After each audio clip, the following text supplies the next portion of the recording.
Hello and welcome back to Horse and Host, the show where the conversations are real, the roads are long and the scenery does half the work for us. I'm Robbie Buck, and in each episode I'll be picking up a guest, heading out into the countryside and seeing where the road and the chat takes us. No studio, no script, just good company and a drive. Let's get into it. Hello and welcome back. Today we've got Anth McKee, master of the Cleveland Hunt, joining us today. Hopefully chat to us a little bit about hunting and life up north, really.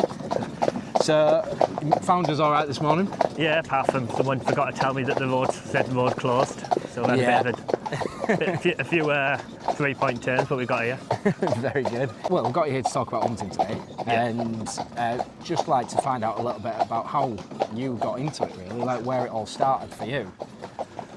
Well, I say probably about just shy of 20 years ago. I mean, I didn't start riding until I was 14. Right. I used to babysit for my friends' children when I was about 14, and she was taking them to this riding lesson, so I thought I'd tag along. Yeah. You had a ride yourself when you were Well, that was like a week after. I decided, I don't mind this. So a week after, I booked onto the same lesson as them, so I went along. Okay. And that sort of started me riding, and onto the farm side of things. I started helping out on the farm up in Elwick. Yeah. Yeah, and that got us me started really, and then a few years later, I obviously got my own horses. Yeah. And then got into hunting. Oh, amazing. So went with my friend as a one-off, and didn't have any clue about etiquette or anything. Turned up in this little black show jacket that was far too small for me. Right. And these skimpy jodhpurs and boots that everyone used to stick sausage rolls down. Well, over the years, we've hopefully shaped up a little bit. Yeah, that does surprise me, to be fair, because I've known you for the last 3 or 4 years, and I've only ever seen you out in your scarlet coat and proper attire. It was a long time before that. Yeah. So, are you from a horsey family? Not at all. No? Brought up in a town, doing normal town boy stuff. Yeah. Being placed where we shouldn't have been and doing things we shouldn't have done, but as all kids do. Got you. What town were you brought up in? Billingham, just outside Hartlepool. Okay. Yeah. And so I'm not overly familiar with up that side. So is it overly rural? Not really. No. Sort of very populated, really. A little bit rough. Right. In places. In places. Yeah. As all towns are. But no, we started off there, and then say from me going to that riding lesson, really, I got very friendly with the farming family up there. I mean, I still am. Yeah. We started going out up there every day. I used to bike. It was 9 miles every night after school from my house up to their farm. Right. I used to bike there to look after someone's horse. Oh, nice. Every night of the week, and then that got me into it, really. Oh, amazing. So it was a bit of a almost like a lone horse you had. Pretty much doing. Yeah. It couldn't be rode, but it was a chance for me to get up there every day, so I took it, and I was just looking after this. Handling it and looking after it. And... Yeah, Annie, she was called, if I remember rightly, little thoroughbred mare. Right. Oh, nice one. I started that, and then I got riding more and more, helping out on the riding school. Yeah. And then got into a little bit of unaffiliated show jumping back when I was sort of 16, 17. Okay. And then I think it was a couple of years after that. To be honest, I'd given up riding. I'd sort of had enough. I'd just decided didn't want to really show jump anymore, so I just went away from it. Got with a group of friends that we started going out partying a lot more, really. Right. And then one of my pals that I'm with now, I didn't really know him, but he was a friend of a friend, really, and he says, he was into horses, and he said, we're going out hunting. I went, what does that entail? I didn't really know much about it, truth be told. Okay. It's not something like we ever did in the town. No. I was sort of like... It'd be very foreign. Yeah, it was. Yeah. Did you even have the hunt like for Boxing Day meets anywhere near the town? Nowhere near. See them? No, I think I'd never ever really seen a hunt meet right. until this day that I was going. Hence the etiquette out the window idea. Yeah. But, I mean, and that was with the Cleveland, and I was made so welcome. And from then I did every season, apart from a few after about 2017. I sort of took a break from the Cleveland, and I visited a couple of local packs like the South Durham, the Billsdale. Yeah. Did a bit with others, the Sillington. And then I went back and then the mastership sort of started to change at the Cleveland, and I went back for a day me and my partner Lucy, and we were a bit shocked really. There was 2 people in the field, and I mean, I'd stayed on the committee throughout this time, so I could see it was sort of declining slightly, but it started to take a massive decline. So I thought, well, what are we going to do here? We can't let this go. Yeah. So I jumped in feet first, really. Yeah. And I got asked to come onto the mastership, which was a big ask, really, because it's a lot more to it than what people think. It's not just it's turning up in a red job, isn't it? It's not just turning up in a red jacket. Yeah. But yeah, done it now for. How long's it been, Robbie? I think. Well, you did my first year. Oh, was that your first year? Right, okay. Well, that was my first meet I had to master. So that will be 4 years ago. 22? Was that 22, yeah? Yeah, so I've photographed your champagne breakfast 4 years running now. So I came at the mastership that year. Right. Oh, okay. I can't remember. I think I just got in touch with you because we'd seen the champagne breakfast advertised. My fiancée Eden was wanting to come up and ride. Yeah. And I think I just got in touch with you to ask if you had a photographer and if it'd be all right for me to bring my camera, as I'd be coming up anyway. Each year I've been to the champagne breakfast, I've wanted more and more to jump on a horse and do it myself. Well, it was always, we used to, as a group, like all of us who went to Cleveland years ago, we used to, every year we would go off to the Billsdale champagne breakfast, the Siddington champagne breakfast, and always do the gallops and the hedge hops, and I always said, why doesn't the Cleveland do it? And like the master at the time said, oh, we don't need to do that, like we have a good enough day, blah, blah, blah. So it was always left. And then when I came in, I sat with Kieran and said, listen, I think we should do this. So I mean, to get that first one up and running, hours were spent putting new fences in, designing, planning where we were going to go. I mean, it took hours. And the first one, I think, it just took off, didn't it? It went really, really well. Oh, it's amazing. I mean, the breakfast is cracking to start with. Right, you've got that down to a I can't say I have nothing to do with the breakfast. It's a really good brekkie. And then the jumping and the gallop is just awesome, and the scenery at the top. So, yeah, the last jump that I photographed, the wall at the end, is right on top of the hill. And the view over the valley that you've got there is just lovely, like, isn't it? It's so... You don't realise how nice the country is until you get into the middle of it. Like you drive around the road, so you think, oh, but then when you get up into the country, it's something else. Like there's a lot of places like that. So I'm from Huddersfield, and a lot of people always say, "Ooh," when I say that. But where I lived in Huddersfield, it's stunning. Like just out of the town. And I took some friends the other day. We were going to get suits fitted, and as we drove kind of around where I grew up, and they're all like, "Oh, bloody hell, it's not that rough, is it?" I was like, "No, it's lovely." Yeah, there's nice parts of everywhere, isn't there? Really? Yeah. So when you first got into hunting, then, so you said you were 16. Did you say first time you went? More 18. More 18. Yeah, 18. And then was that? Did you have a little gap after that? No, I pretty much I stuck with it really. And once I got that, I had the bug, and I wanted to. I found something that was far better than show jumping and trotting around arenas. I thought, this is me. I love this. That's it. I think because I've mainly show through summer.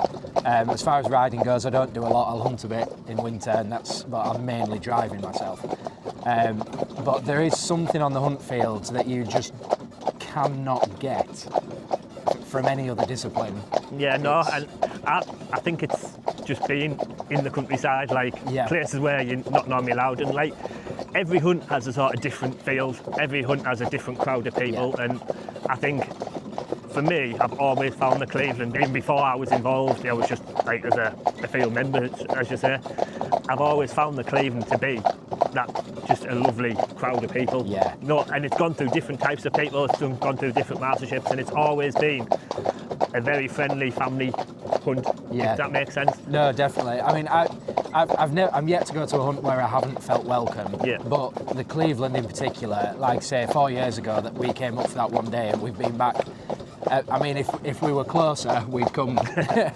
We'd probably come more often. But again, we keep coming back to that champagne breakfast at the end of the season because it's just. Well, I think it's one where everyone can come to, and it's everyone has their own hunts, and everyone has their own good days, everyone has their own quieter days, and I just think to have one day at the end of the season to finish on is on a high, and everyone likes to come. And I mean, the gallop's always nigh on sold out. You can only get that many people around safely if you're limited. I found that. Yeah. So, how did you find hunting, like, from a younger age?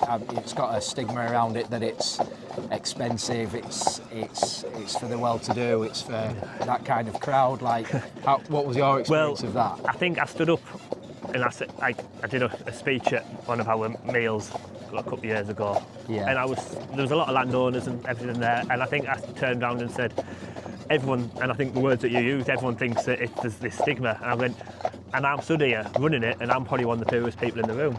Right. And I don't think it matters. No. Like, it's about being out on your horses in the countryside, enjoying what we do. Yeah.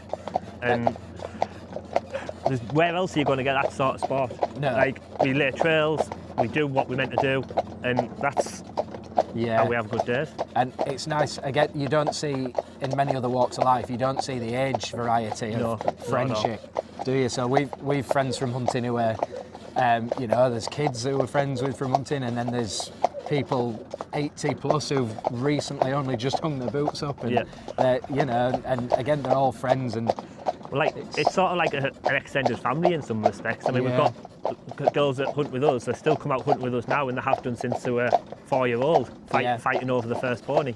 And I'm still, like, we're very, very close with them now. Yeah. Oh, and it's amazing. nice to see the youngsters come through and keep on going. Like, again, different sports, you don't always get that. No, that's right.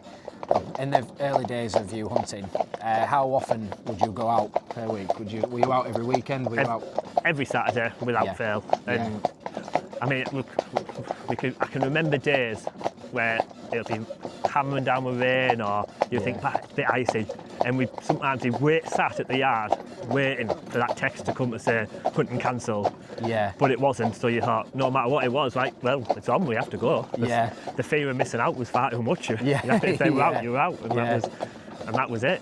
And everyone would make it, no matter what. No one would say, oh, it's too wet. It was our little group at the time was like, right, we're out. And we're going, we'll make the most of what we've got.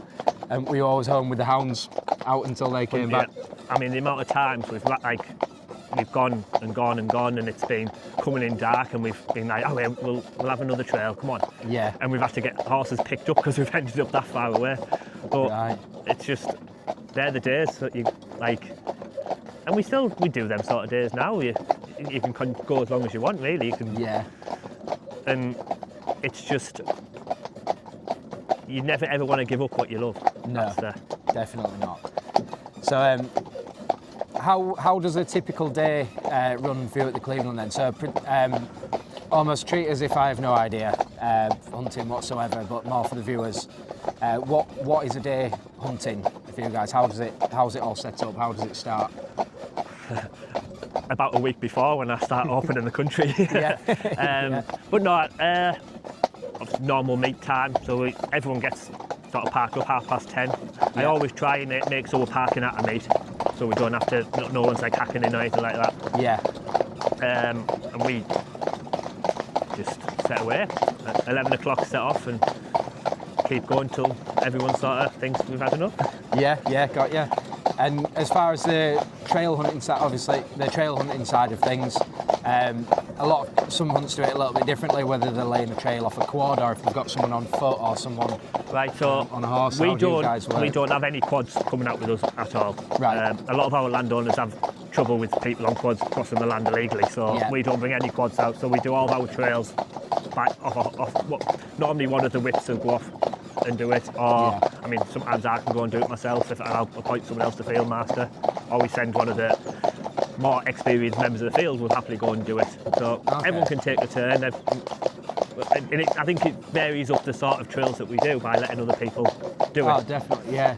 So you kind of let obviously landowners' permission, just let them be as creative as they want with it. I mean, I always say to landowners, are we welcome to come? Yeah, no problem. And most of them, help yourself, go where you want. Or some say, well, if you could just keep out of that field, or try not to go through there, no problem. That's the last thing I want to do is upset anyone, so we stick to exactly where we're meant to be.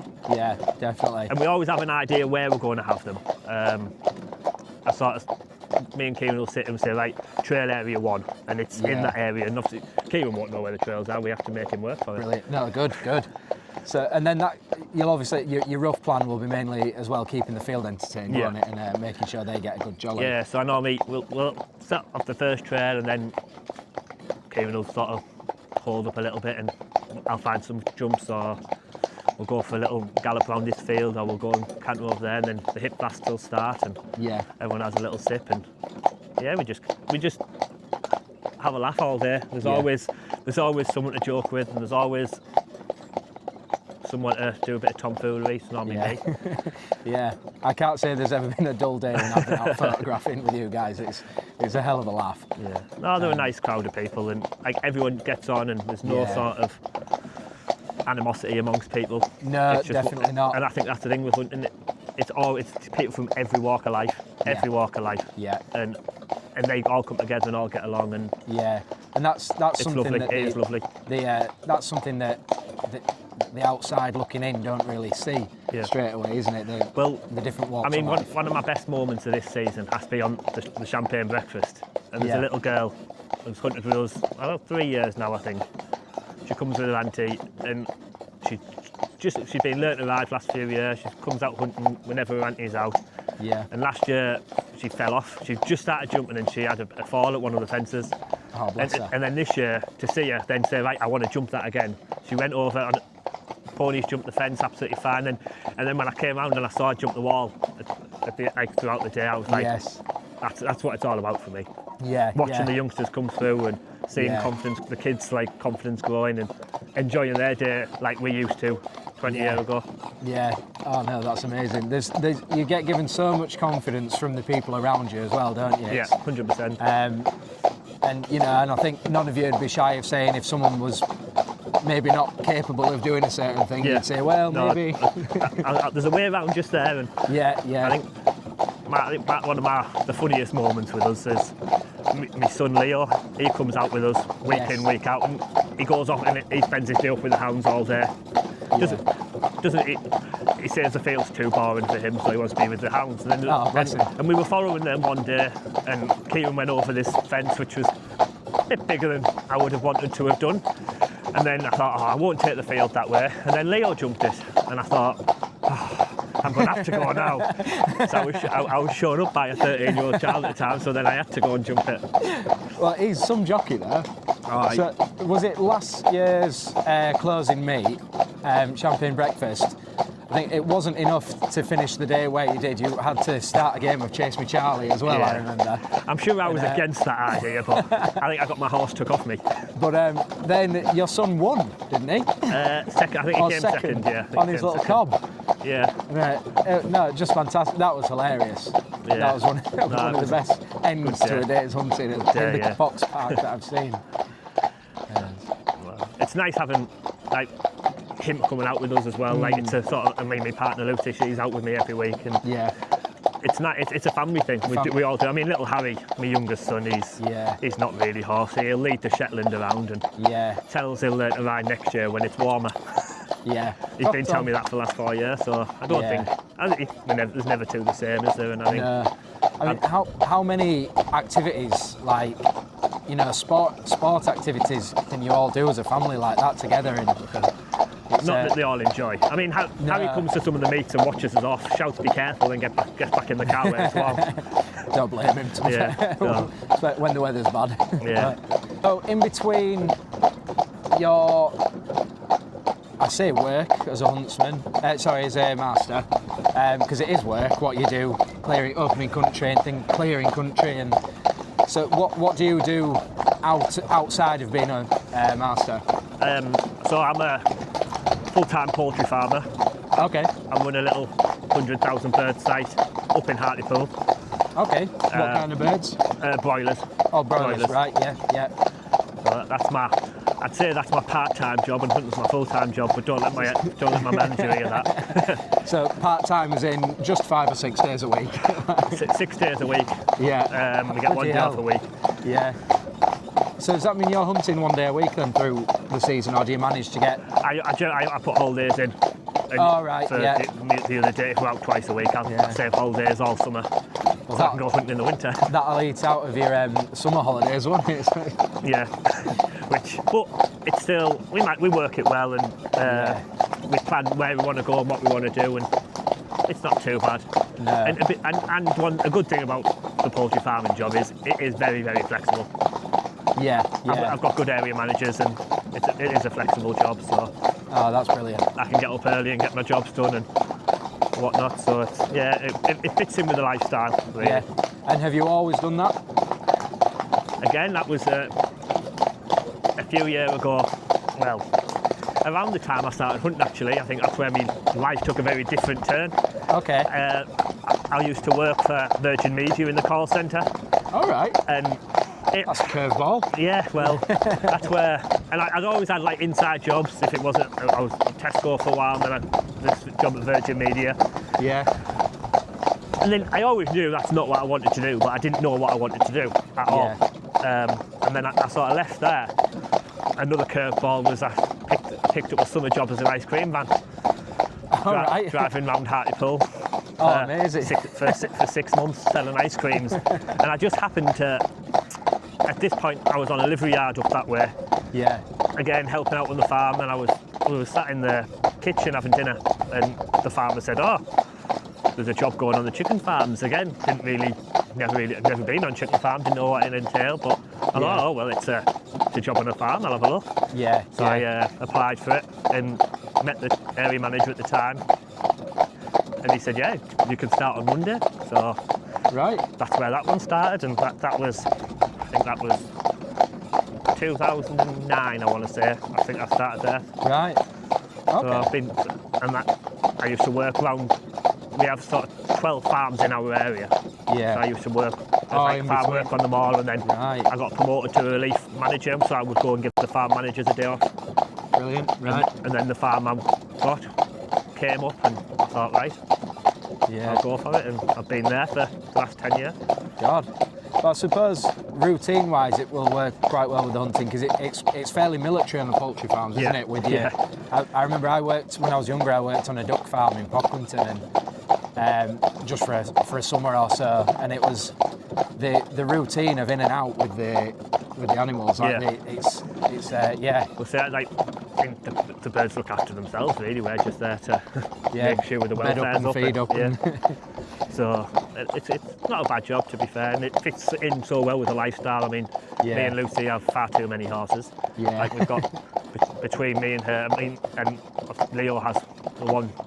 So he hunts our driving pony, okay, yeah, which he's done a fantastic job on. The pony had never really been rode, and we came back to the stables one day, and there he is, sat in the outdoor, trotting it round, and we're like, just jumped on and me and Lucy were mortified. She actually crashed the car into the outdoor fence because she was that busy when watching she him. saw him. Yeah, but that was where he sort of decided that was his next pony. So, Right. which we were looking for a horse for him, but Yeah, he yeah. picked him, and they've done really well together this season. Yeah, but at least have a nice sturdy pony, leg in each corner if it's been a driving Yeah, pony. yeah. All right, get him across the country perfectly. Yeah, that's And brilliant. then me and Lucy have another 7 in over winter. We've Yeah. got a couple of Wow. retired ones living out, and we've got a youngster that's lived out, who's ready to come in. So I've got Yeah. to try and build a stable from somewhere by next winter. Yeah. Oh God. But we'll get there, and too many horses, not enough time, but Yeah, it's usually the case, isn't it? we manage it quite well. What's another horse when you've already got 7? Well, and this what's is what- another horse when you've got 20? Like, Yeah. it's- Well, when people say to me now, it's how many horses have you got, and they expect you to say like 1 or 2. yeah. I use the term several because then Several. it covers for every eventuality. Yeah, yeah, You never know if Lucy's going to turn up at home and say, "Oh, by the way, yeah. there's another one coming." Yeah. Oh, At least you got one for each job by the sounds of it Yeah. as well. oh, yeah. Yeah. I Do mean, you still drive the little driving pony? yeah. I was out I took him out over the Christmas holidays. It was and I put him in the car. I mean, he's only 5. Right. I put him in the car at Christmas, and he just took to it like he'd never not. So he'd hunted for 3 months and a day in the car, and then back to hunting on Boxing Day. Right. Oh, And but then really versatile. And then he's had a bit of time off when we finished hunting, and I've just yoked him back up again the other day for the first Yeah. time out, and he took me to the village. Not quite sure it was the pace I wanted to go, but he had a lot of energy and he wanted to get very rid of it. So we had a good day. Oh, that's good. Do you plan on doing a bit more driving through summer then? Yeah, that's. I've got a young horse I need to ride over the summer. Yeah. But he's just having a bit of time off. He did quite a lot of hunting this winter. Yeah. But my plan is to get back sort of. I like me driving over the summer. I'm not much of a rider over the summer. Nah, I see. We've got a tractor coming past now, so we'll just give him. Luckily, we've got a nice big driveway to go in and let him past. He'd be okay coming by, but it's narrow on here, so might better moving out of the way. I think it's from ours anyway. Big load of bales for someone. How have you found that this year with all the shortage of hay? Have you been well, all right? The fact I've had it off the same farmer for a lot of years now, and he rang us up and said, Anth, he said, I normally just phone him, can you drop us 2 bales off? Yeah, no bother. Can you drop us 3 bales off? Yeah, no bother. And he rang us up around Christmas time and said, right, I'm going to be short, Anth. He said, I've got you 40 bales, do you want them? I went, yeah, just drop them off. So I had them stacked everywhere. But yeah, we've just to say use them, and I've been getting other bits and bobs off friends and stuff, so we're managing. Yeah. But I think everyone's in the same boat, I think. Oh, yeah. I mean, we make hay, and we were lucky enough for an amazing first cut, but then the second cut was much like everyone else, it was just that dry. Well, we were feeding hay in the fields in August last year, which we've never done. Yeah, so no grass on the ground. So we've already ate we've ate a lot of our supply before horses were even coming in. So God, it's been a tough year, but I think we're getting there now. I think the grass is starting to grow a bit. And yeah, well, I was walking down the lane today with the dog, and I was looking at all the fields, and the grass isn't half coming through already. So, but it's hopefully get more than one cut this time, or one decent one anyway. Yeah, well, it's one thing you can never guess is the weather, isn't it? No, it's terrible. This week's been like even today, it's warm enough, but it just looks miserable, dull, doesn't it? But we're still only in April, aren't we? Yeah, there's time for it to snow. Yeah. So back to hunting then. Were you hunting before the ban? No, I've only ever hunted trails. Only ever hunted since the ban? Yeah. Okay, got you. So you won't have been down in London for no, 2004? Yeah. I'm half hoping there's going to be another march this year to protect trail hunting, which we'll all get to. But yeah, because we're in for a tricky time at the minute. There's what are your thoughts on it? Where are you seeing it going? I think I don't know how to answer that one, Robbie, really, because I think the government are going to do the best to just basically stop us doing what we all love to do. I think they tried in 2004. We've, as a country, we've adapted completely. We've changed everything we do. We've changed the sport completely. Really. The hounds have adapted. We put a lot of effort into adapting. People who pre-ban could only ever see themselves hunting a live quarry have adapted and still enjoy following trails across the country. And the government are hell-bent on taking that away. And I don't think it's just about hunting. I think it's an attack on the rural way of life. I think they're hell-bent on building houses everywhere. I mean, take a look at look at Middlesbrough, for example. It's always been a bigger town, but now everywhere you go there's another housing estate. And that's a lot of our hunt country disappearing. Literally overnight.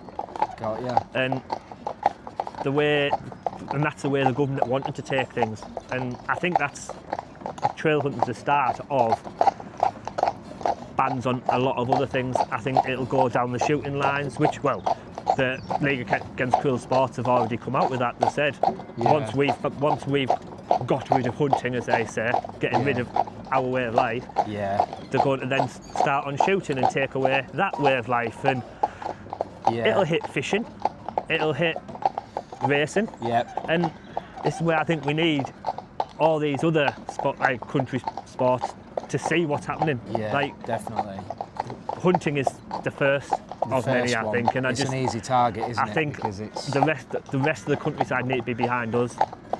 Definitely. I think some hunts have had accidents and you hear things of it, happen. don't you? Things happen. And I think things are blown out of proportion a hell of a lot, and that's, you only see on the news the bits they want you to see. Yeah. You don't see, they never show you. No, The trails it's usually very 80% to 20%, isn't it? Yeah, For who 100%. gets to say it. 100%. Yeah. I mean, Channel 4 are hell bent on getting Yeah. rid of us as well. But Yeah, look yeah. at our last day, for instance. This is how one-sided it all is. Our last day, you were there. Yep. There was 50 odd people in the field, all enjoying their day. Yeah. We were laying trails everywhere. I had maps of where the trails were going to be. The hunt sabs that followed us told our whips, well, we're not going to put that on our page because it goes against what we want to say.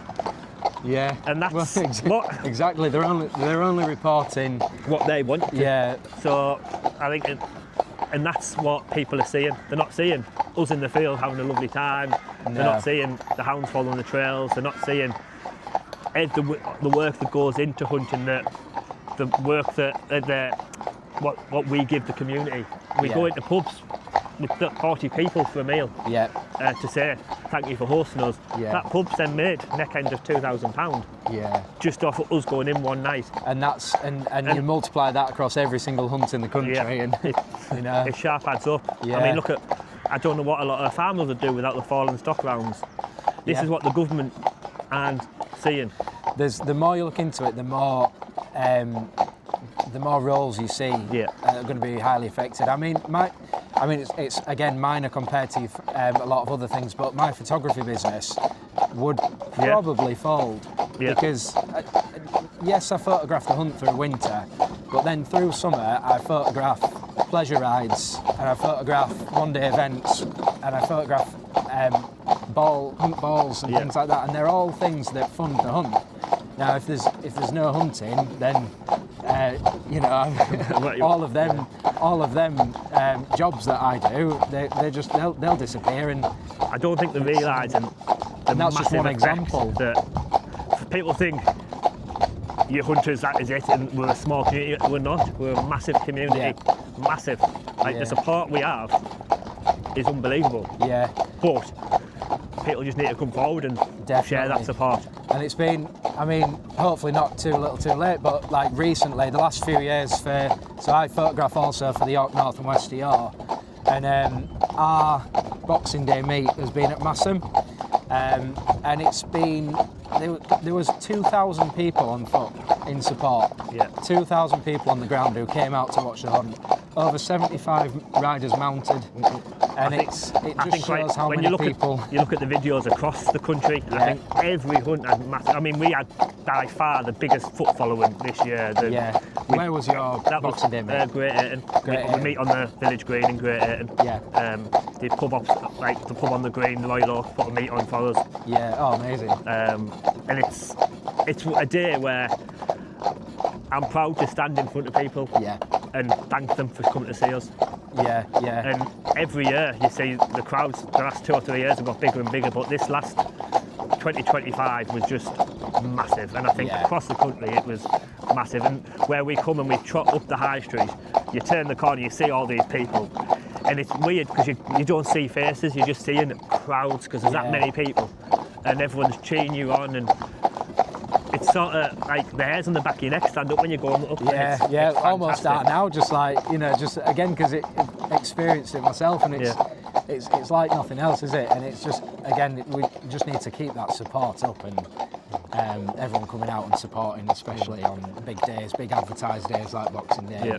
Well, I think they're having a massive push at all the point-to-points, aren't they, with this QR code, to get everyone to scan it and sign up. To show how many people show how many people. That's another massive thing that hunting provides, is the point-to-point, and that will disappear without. And they're your grassroots jockeys coming through there, aren't they? Again, another taking you into another big sport, and it's sort of another discipline to vanish. And it sounds like, I mean, for those who are possibly against hunting or not interested, the traditional values and like the etiquette and the things like that, it's just such a crying shame to see things like that disappear, because where else do you see that? Where else do you see,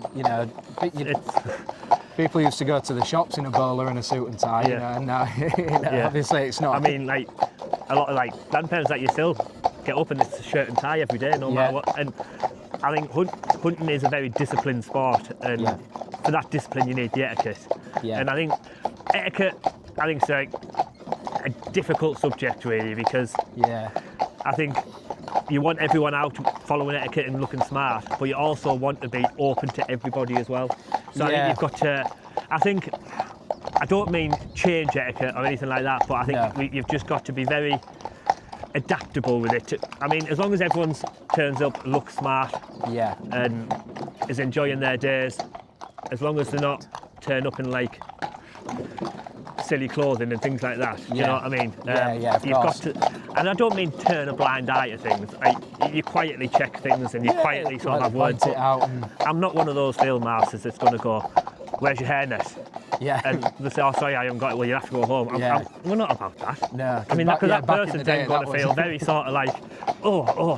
And then they wouldn't want to come again. So then that brings in the stigma of that, of the hunt, what we were on about earlier, being all sort of, and the modern day hunting is just not like that at all. And that's, again, we've had to adapt for trail hunting. And so I think as that adapts, I think etiquette has to slightly adapt. And I mean, you've got to stay with the traditional values, don't get me wrong, but I just don't think you should be sending everybody home for wearing the wrong hat. Or not the first time, anyway. Definitely not. But things you need to change and you need to keep it up. So you just have quiet words and say, not everyone can afford to go out and buy a brand new hat just to go out hunting.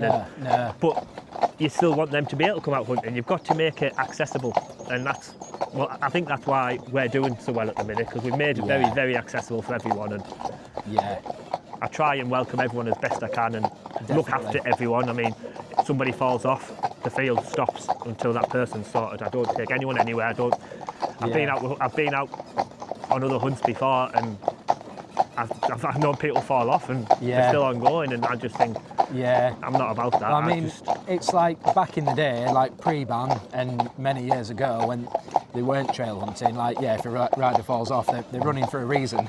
Like they're on, but now nowadays they can be they're stopped not instantly on, and we just show up. I think making sure everyone's happy and comfortable on a day out is my priority. And I spend my days making sure everyone else enjoys theirs. And it works, and it is working. Like I say, going back to what I said earlier, I left to Cleveland for a couple of years just to go and visit a few other packs, and went back to Cleveland, and the Cleveland was probably would have folded at the end of that year. Right. But I jumped in feet first, Kieran jumped in feet second, and we've done a good job of getting it to where it's at now. I mean, it's not just us two, there's a crowd behind us that do a lot as well. Well, you can see that. I mean, every time I've been up, there's the same faces or more faces every time, and they're all getting stuck in. And it's hard because you hate having to ask the same people to help all the time, but you've got those people that want to be there, that want to help, that want to put their support in and keep the hunt going, and that's what it's all about. And it's that part of that hunt family. It's all merges into one, and it's, I think, just keeping everybody involved keeps everybody happy. No, that's it. It's would you say for the people against, do you think that coming in, if you're unsure, like coming and seeing it for yourself, it'd change? If you really looked into it, it'd change your outlook. 100%. I mean, I stood in front of probably 1,500, 2,000 people on Boxing Day and invited every single one of those to follow us that day. Come up the hills and watch what we do. Come and watch us lay our trails. Come and see. Come and look. Come and watch the atmosphere we have in the field. And it would change your opinion. I think our last day, you'll have heard me say, everyone's welcome to follow us. We've got permission on that country for people to come. Come and enjoy the days with us. That's what it's all about. You'll see what we're trying to protect. You'll see the fun. You'll see the closeness that we are, and it's hard. It is hard because people are sort of against something that we do without knowing what we do. Does that make sense? They're going off what they've seen online, and as well, like for me, I think it's, the more I look into it, the more I see that they treat it as a class warfare. 100%. And 100%. Like you're an advocate yourself for, like, it's not. And many hunts that I photograph, it's not. It's, you have to go to understand that there are all walks of life. They're people on a shoestring who just love the sport, and they're doing everything they can, working their butts off, I think, to make sure they can tap shoes on their horse and get themselves out. 100%. I mean, and in the hunting field, you've got, like I said earlier, we've got every walk of life, but that every walk of life come together. Yeah. And it's one place where no one's better than anybody else. Everyone tries to help each other. And like that little girl who I was talking about. Yeah. Everyone was over the moon that she got round that day. And she had, well, I remember photographing the wall that she jumped, and the cheer from the crowd. But I mean, you say that with a little girl. This is really embarrassing for me now. But Bobby, who we're driving today, I've hunted him a little bit, and he just takes everything in his stride. And there was one day out where we got to a jump, and we approached it, and he's not a jumping horse. He hasn't really done it before, and he stopped because. Not because he was refusing, but it was more like he didn't understand the question. He was like, well, this is a fence. This is to keep me inside. Like, what? So anyway, my partner circled back and gave me a lead over it. He flew over, and we got it was all great, but also very embarrassing. That I got the biggest cheer from the field. but that's everyone's support, isn't it? And that's what it's... Yeah, and I won't ever forget that. It was just, it was brilliant. And again, it just make you get the bug once you go out. You just get the bug, don't you? 100%. I mean, we've got a couple of new ones that started coming out hunting with us this last season. Yeah.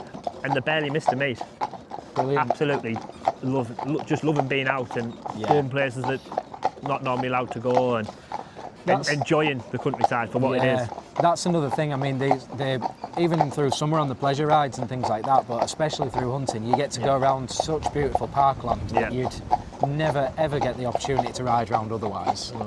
And it just opens it up to just for the scenery, the spectacle, and like making jumps out of walls and things like that. Like where else do you do it? Like, it doesn't happen. And no, that's it. And I think there's a lot of people in the sporting world after hunting. Your show jumpers, eventers, your point-to-pointers, and they've all started on the hunt field. Yeah. Like myself, my riding is only what it is through hunting. Yeah. Like I think it makes a rider, like because you come across 100%. Obstacles as a novice rider. You're coming across going down like steep banks or things like that. Like you've got to very quickly learn, and I think doing it, like if you're out on a hack and you came across a real steep bank, you go, oh, I'm not going down there. No. But because the field in front of you are going down, well, the horse is going to take you down anyway, so you might as well lean back and learn how to do it. And it brings people out. You overcome fears very quickly because you're watching other people do it, and the horse is on right how we're going. That's the time, and like you say, the cheers you get. Well, it can be a bit embarrassing at a time. But it's brilliant, isn't it? It's jolly good fun. So I've not offered you a drink yet, but I've just got a bag below me here. If you'd like to dive into that, just while I keep hold of the steering. There's a couple of cups in there, so be careful. But there's I know the hunt season's over, but there's a bottle in there that might tickle your fancy. Oh, perfect. You might need to. I'll take a bit of work this. Are you a port or a whiskey man? Both. Port. Both. Yeah. But very good. If it is a hunt meet, I would always choose the port first. Okay, yeah. But if there wasn't a port there, the whiskey's easy enough. Yeah. Maybe depending on what the day ahead you've got, you might go for a whiskey. I look at the field and think, right, no, I think I'll need whiskey for today. All right. No, I say hunting's made me brave, but I think might be the port. Or whiskey wings, as they call it.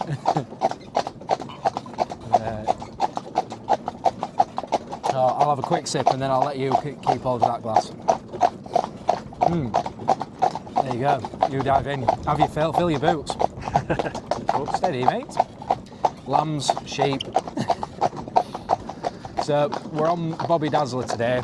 I didn't mention when we set off, but again, our trusty all-rounder following Helen, who's taking Jasper out. Jasper Head's doing our wedding.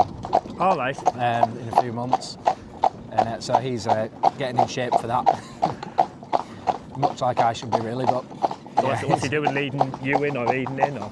So the plan is I'm going to arrive on my Pickering milk float with Beauty, the little Dales pony that we got going last year. Yeah. So I'm going to arrive with the best man on that. A friend of ours is going to drive it back to the farm for us, and then he's going to swap carriages and horses to Jasper, pick all the bridesmaids up, bring them to the church. Then he's going to nip back after he's dropped them off and pick the bride up. Wow.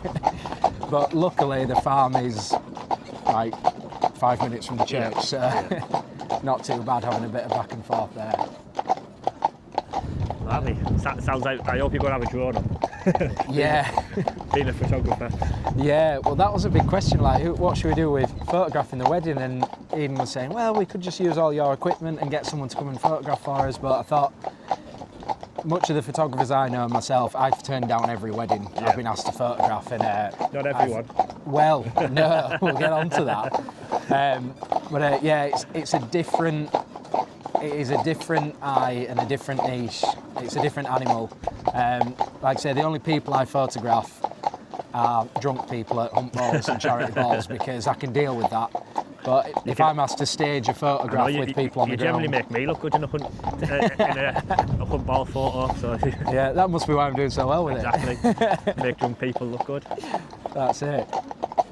But no, all good fun. Yeah, so that's really exciting. So are you all right chatting about this one? There's no secrets with this, is there anywhere? Well, no, I know, all right, yeah. Oh, wicked.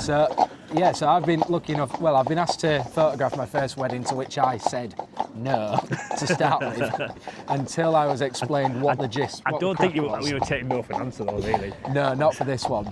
So yeah, go ahead, what's your plan with that then, or is... Well, with this impending ban on trail hunting, me and Lucy have been together for 17 years. Yeah. 2 kids together now. We're like, pointless getting married really, isn't it? We've got an outdoor school instead. So, but then that would have been cheaper. Well, I don't know. Then we decided, actually, if we're going to do it, why don't we... There's one place that we both love to hunt from. It's a lovely meet. We have an odd hunt ball there. It's my favourite little bolt hole. And I said, if we ever do get married, that's where I want it. Yeah. And Lucy said, well, it's got to include horses. So this was a drunken conversation one night, which brilliant. Sort of the best ones. Went from that night to the next night. We continued talking about it, and this went on for a few weeks. And I said, well, actually, if we're going to do it, let's have the wedding at the hunt meet. So we're going to have our hunt meet at this place. And that's amazing. We're going to have a wedding at the meet, and then a do on the night. So. Oh, mate, so you're still going to hunt? We're going to go off, we'll get married and go off hunting for, maybe it'll be like a short 2 or 3 trail day, a couple of hours, just around the local parks, and then horses back, and then back to the hotel for a party. That's amazing. That's such fun. It's very different. It's yeah. I think it raised a few eyebrows when we first told some people, but it was... I like it. They said to Lucy, like, do you not want to walk down an aisle? She went, well, no, I'm in the hunting field. That's exactly where I want to be. Yeah. So, well, I'm sure they'll be able to create an aisle for her to walk down on the horse. Yeah, they'll be. So are you going to... So my question is, are you going to be in your scarlet coat, or are you going to be in a full tux? And is Lucy going to be in a wedding dress? Well, that's under discussion at the minute. Okay. We don't know which way is best to go with that. Right. I think it's a hunt-themed wedding. Yeah. So technically, we should be in hunt clothes. Yeah. But would it look better in tails? I'm not sure. Yeah. Or should I wear my hunt tails, which is technically what they were once designed for? Yeah. So I don't know. We're not. It's still, that one's still out. Yeah. The jury's out. Oh, it's all very exciting there. But yeah, I think I might keep that as a surprise for the day. Yeah. So for because if Lucy wears a dress, has she thought about side saddle? Well, she's never done it. We could get some lessons in. We could sharp chuck her on, couldn't we? Yeah. It's the first time for everything on that day. Yeah. Well, only has to go to the meet. Yeah. and swap over. Swap saddles and off you go. Yeah. So that's all. There's all ideas floating about, and Oh, that's really I exciting. mean, Lucy's quite laid back about it all. It seems normally it's the bride that plans the wedding. So far, it's me. Right. Yeah, I'm like, look over, Lucy. This is your job. Yeah. Oh, What's that? It's like It'll be all right. That's all I get off her. this would make an we'll sort it. incredible episode of Don't Tell the Bride, wouldn't it? Well, I don't know whether to continue it and just not tell her and just Yeah. organise it all and just not tell her. Yeah. Well, Lucy, why just not? turn up here for your wedding. This time. Yeah. Bring this horse. I think she'd actually trust me to do it as well, to be fair. Yeah. Oh, that's good. Yeah. Well, you'll have enough of a team around you helping out, I'm sure. Try and find someone. Yeah. But no, as far as photographing a wedding goes, I'm all on board for that. I've jokingly always said I'll only photograph a wedding if it's all on horseback. So there we go. I'm holding you to account. Really, Yeah, put my foot in my mouth there, haven't I? Oh God. It's something different, isn't it? And Yeah, it won't be everyone's cup of tea, but people who want to be there will be there one. So definitely. Oh man. So it's a sad thought. I mean, it's a happy reason for doing it, but it's a sad thought for. I mean, what could become if the trail hunting ban does come in? Like, what do you see yourself doing? You've altered your entire. well, You've my life revolves revolves around it, and like many others do. It's to be honest, Robbie, I don't know. Like, I think if we could maybe sort of keep going as some sort of riding group, I don't know, I might keep riding, but I dare say I'd probably give up riding because I only really hunt. That's all I do. yeah, because like again for riding, I only really ride when I'm hunting. Yeah. And like out of the hunting field, I don't mind going to the beach on the horses. I don't mind hacking out, but I'm not like excited for it. It's not. It's not me. So both my main two hunting horses are turned out now, and they'll come back sort of. I've got my youngest one. I do want to keep going a little bit over the summer. Yeah. But my older grey, he'll be out till August time. Yeah. He'll just have the summer off. He's done that for the last 12 years. Yeah. And that's what ours do. I mean, the hunters, as soon as the season finishes, they go out in the field and the driving horses come in. Because the driving horses they've usually had their break through winter. And then they come in and we switch to that for summer. But luckily we've got that through summer, but through winter, we'll watch this horse here. He triggered them the other day when we were, all right, Bobby, good lad, come on. What's on, good lad. There we go, you ready? all done tight. No. We're not going as fast today, don't worry. Yeah, we came down here the other day and that horse went and we ended up going very quickly for a few strides. But this horse, he can go sideways faster than any horse I've ever known. But yeah, so it's a tricky one, isn't it? Like again, there's nothing really out there that replaces your day's hunting, is there? Your day's trail hunting. It's sad, and I don't know. I'd like to Move say abroad, move to France. Yeah, I think that's funnily enough, Leo, my son actually said to me that in the car this morning. If hunting gets banned, Dad, are we just going to move to France? Yeah. There's a lot more to it than that, Leo. But Yeah. I mean, you have to deal with the French. Yeah. But I don't know what poultry the farming's like in France. No. But yeah, I think I don't know, Robbie. I think it'll be a very sad day if it does. Yeah. And we'll always remember it being saying we got married out hunting. Yeah. And that'll that's be exciting. Yeah, that's so. Oh bless. Well, yeah. It's hard to. I don't know. There's nothing coming out as to how they're going to ban it yet, or what the legislation's going to state. And I think. And there has to be a few years before anything's put in place, and I can't see. Because there needs to be a plan for. A plan for the hounds, a plan for the horses, because. We've got hunters that won't do anything else. Yeah. They're like hell, you could take them around a show ring. They're just not interested.